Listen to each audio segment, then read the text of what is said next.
कोणी म्हटलं की ठसका उठलाच, आणि ठसका उठल्यावरती घरातल्यांचं रिॲक्शन बघायचं. सगळेजण चिडलेले असतात. जसं काय आपण इतकी मोठं घरातलं नुकसान केलं असं वाटतं. पण ठीक आहे, काय हरकत नाही, स्वयंपाक तर करावाच लागतो. संध्याकाळ झाली होती, ग्रीन टी केला होता. ग्रीन टी पिण्याची मजाच वेगळी असते संध्याकाळच्या वेळी.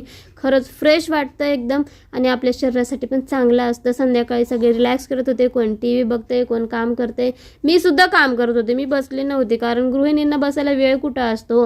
संध्याकाळचा स्वयंपाक करायचा होता. तर आजचा मेनू होता वाटाणा भात. 20 रुपयाचा वाटाणा आणलेला आहे मी, तर त्याच्यामधला थोडासा काढून तर भात केलेला आहे. आता त्या 20 रुपयाच्या वाटाण्यामध्ये मी अजून किती भाज्या करणार आहे ते तुम्हाला व्हिडिओमध्ये दिसेलच. कुकर लावला आहे, आता शिट्ट्या होईपर्यंत थोडंसं रिलॅक्स करते. इथं भात रेडी झाला. इथं बघा, मी ठसक्यासाठी चिडले होते माझ्यावरती, मी इथं गरम भात देऊन माझा बदला घेतला. आयुषच्या पप्पांना पण भात आवडला, आयुषला पण खूप आवडला, चटका पण बसला त्याला. आणि नंतर मी टेस्ट केला तर भात एकदम मस्त झाला होता. व्हिडिओ कसा वाटला कमेंट करून नक्की सांगा.